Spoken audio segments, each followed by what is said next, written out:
Welcome back to my channel ML Insights. In this video we will see how you can play with an online TensorFlow tool and get some insights about how to learn and how to develop deep learning models with different kind of data sets and for different end tasks.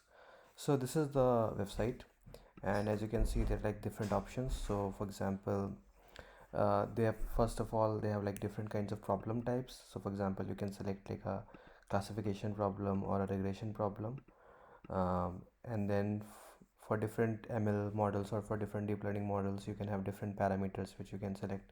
So for example, you can choose a learning rate, you can choose the activation function, you can choose the regularization which you want to use, you can choose the rate of the regularization you want to use, and then you can, once you click on this button, you can start model training.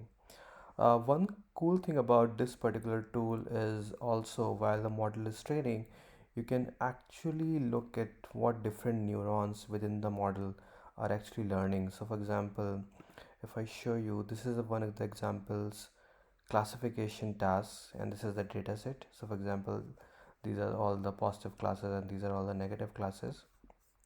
And let's say if we run the play button, the model will start training, and as you can see the model is able to fit this particular data set, and the training loss is 0.016 and the test loss is 0.015.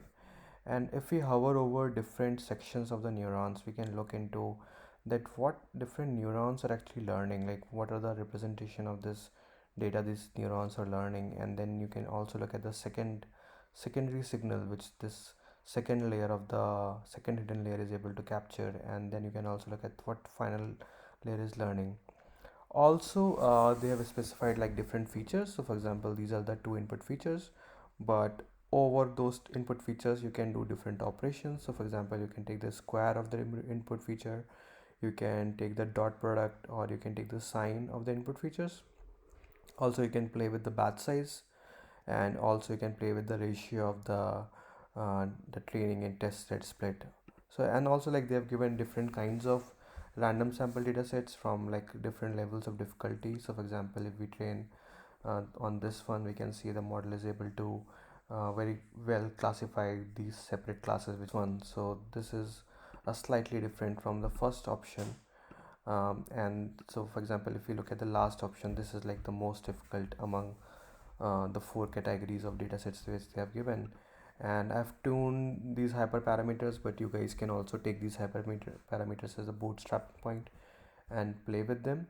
I will post the link of this website in the description of this video, and you guys can play with it and look at various neurons also, like what each neuron is learning, and what's model is actually understanding from the data.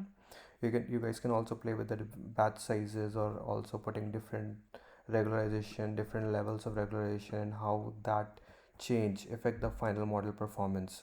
You guys can also play with like different activations functions. So here they have given ReLU, sigmoid, linear, and tanh activation functions. And if you guys like this video, please subscribe to my channel and for more upcoming videos, and leave some comments in case you guys have some suggestions of what you guys want to learn in future videos. Thanks a lot for watching. Thank you.